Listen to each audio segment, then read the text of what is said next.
Okay, we all know the United States as the land of spacious skies and 50 glorious states to explore, but it also happens to be the land of million ghost stories. Every state has its own spooky spots, and we're not talking about those, spooky mazes where these teenagers come out with chainsaws, they scare the hell out of you. We're not talking about that. We're talking about old mental hospitals, valleys filled by ghosts, cemeteries, historic hotels. No matter what state you're in, you're gonna be freaked out by these ghost stories. And let me know in the comment section below, where are you guys from, what state are you from, and what's the scariest ghost story you've heard of? Well, how's it going, you guys? I'm your host for this one, Landon Do Not Sing, and welcome back to another Most Basic Top 10 video. So let's get right into this video. This is the top 10 most haunted places in America that you shouldn't visit. But by saying shouldn't visit, I know a lot of you guys are taking this list and you're probably gonna go visit all of them. Well, starting off at number 10, the Shanghai tunnels in Portland, Oregon. Portland was one of the most dangerous ports in the United States during the early 19th century, and it was the epicenter of Shanghai, a form of human trafficking. It's crazy to think human trafficking still happens today and tunnels are still the way to do it. According to the local lore, swindlers preyed upon unsuspected men in the local salons, which were often outfitted with trap doors that deposited the victims directly into a network of underground tunnels. These men were supposedly held captive, drugged, and eventually transported to the waterfront, where they were sold to ships as unpaid laborers, aka slaves. Some worked for several years before finding their way back home. The tunnels are said to be haunted by the aggrieved spirits of the captives who died in the dark recesses behind the city. Random fact, the practice of kidnapping men to work on ships came to be known as Shanghai because the ships that were sold to were often headed to East Asia. Number 9, Eastern State Penitentiary, Philadelphia, Pennsylvania. The castle-like Eastern State Penitentiary took solitary confinement to whole new levels when it was built in 1829. Prisoners lived alone, exercised alone, and ate alone. When inmates were left in a cell, a guard would cover his head with a hood so he wouldn't be seen. The prison had to abandon its solitary confinement system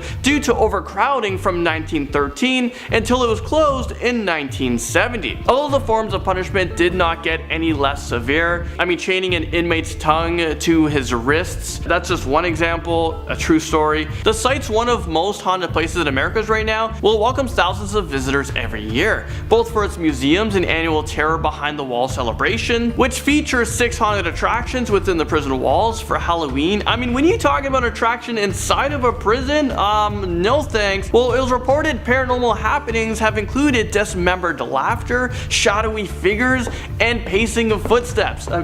Sorry, I thought I was hearing footsteps behind me right now. Okay, I'm pretty freaked out with this one, so let's move on to the next one. So next up, number 8, we have House of the Seven Gables, Salem, Massachusetts. Now, this house did not steal its name from the classic novel. In fact, it inspired the novel itself. Salem is known for its history of the famous witch trials, and that's where Sabrina Spellman lived. But it happens to be the birthplace of Nathaniel Hawthorne, who used this 17th century house as inspiration for his famous 1851 novel, The House of the Seven Gables. Aside from its beautiful yet spooky facade, the house is surrounded by paranormal activity and ghost sightings, all based on personal experiences of staff. Every October, the house offers spooky tours as well as weekly performances of 2 plays. The Legacy of the Hanging Judge and Spirit of the Gables. Would you guys see a play in a haunted town's haunted house? Coming in hot at number 7 on this list, the Stanley Hotel in Estes Park. If you've read or seen The Shining, you know the feeling of this often snowbound hotel. It's the location Stephen King based his Overlook Hotel upon. It may not look like the film unless you watch the 1990s made-for-TV movie version, which, yeah, I don't think anyone has.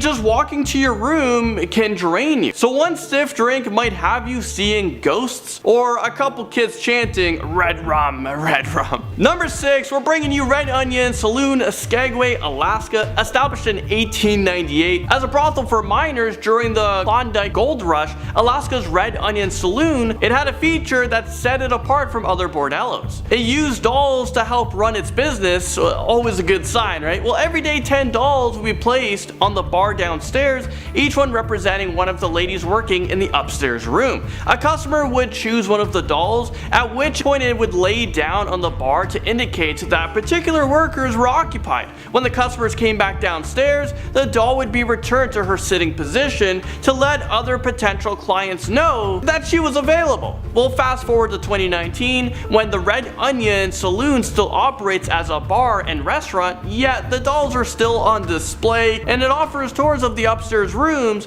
which are preserved as sort of like a mixed-shaped brothel museum. As if these dolls weren't creepy enough, there were reports of Lydia, a former madame of a brothel, haunting the site, complete with cold spots and lingering spells of perfume rafting through the walls. I mean, all creepiness aside, I'm more curious about how this place got named Red Onion. I mean, they could have came up with any other name. Well, let me know what you guys would call this in the comment section below. Give me a name. Alright, we're halfway on this list. Number 5, we got RMS Queen Mary in Long Beach, California. This retired ocean liner sailed the Atlantic Ocean from 1936 to 1967. During the first 3 years at sea, the Queen Mary carried Hollywood celebrities like Elizabeth Taylor. Her days as a luxurious ship were short-lived. In 1939, she was stripped of her amenities and began her second life as a Grey Ghost, a World War II troop ship. At the conclusion of the war, she was restored to her former glory and traversed the Atlantic for nearly 2 more decades. On Halloween 1967, the Queen Mary departed on her last cruise, eventually docking in Long Beach, California, her final resting place. The ship is reportedly haunted by the spirits of those who died aboard, such as the young sailor who was crushed to death by a door in the engine room and a crew member who was murdered in cabin B340. Number 4, Lizzie Borden Bed and Breakfast in Fall River. So this location came up on nearly every search on our quest to find this top 10 list for you guys. Well, you've likely heard of the children's rhyme Lizzie Borden took an axe, gave it to her mother 40 whacks. When she saw what she had done, she gave her father 41. Well, you can not only visit the scene of that famous 1892 double homicide, you can also sleep at the Borden's home, eat their last meal, Johnny cakes, a thick cornmeal pancakes and eggs, in case you're wondering, and spend the last nights in the bedroom where the bodies of Lizzie's stepmother Abigail was found. Someone who stayed there said, "I can attest, this home painstakingly furnished to look exactly as it did on the morning of the murders. Well, that will creep you right out." Better though, the 175-year-old property hosts up to 20 overnight guests, in which some of them, for some reason, it's a tradition when you go to this place, they will actually whip out a Ouija board. I mean, I'm not down for Ouija. That is a real life situation that can happen, and let alone whipping out a Ouija board in a haunted place. Finally, down to number 3 on this list, we have Crescent Hotel, Erica Springs, Arkansas. Since its construction in 1886, the Crescent Hotel has served several purposes: luxury resorts, conservatory for young women, junior college. But the strangest mark on its history came in 1937 when it got a new owner, Norman G. Baker. Baker was a millionaire inventor who decided to pose as a doctor despite having no medical training, and turned the hotel into a hospital that can cure cancer. Well, he was eventually found out and he was ran out of town, although reports say that his spirits found its way back to the site and found some otherworldly company too. The now operating Crescent Hotel is said to be haunted by at least 8 ghosts, ranging from a 5-year-old girl to a bearded man wearing Victorian clothing.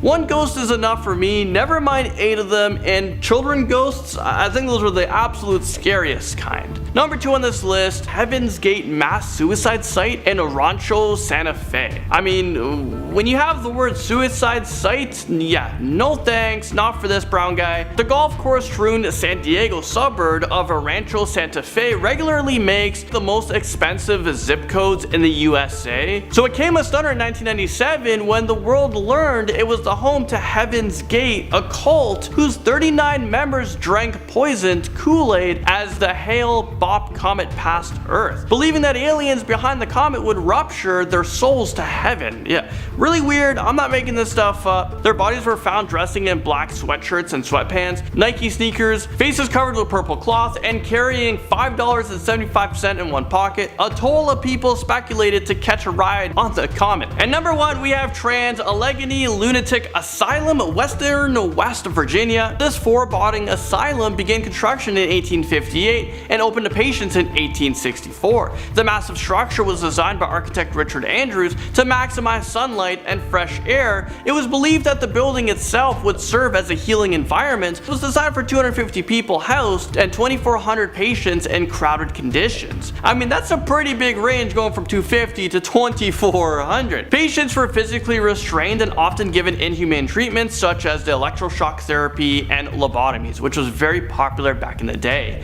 After more than a century in operation, the facility was forced to close in 1994, which when you think about it wasn't too long ago, within the last 30 years. And it was due to the reforms in mental health and treatment and the deterioration of the building. Hundreds of patients died during the asylum tenure, and scores of guests and ghost hunters have claimed they're seeing shadowy figures roaming around the facility. Well, there you guys go. Outros for this one landed. Do not sing. Thank you guys so much for watching, and I'll see you guys all in the next most amazing top 10 video.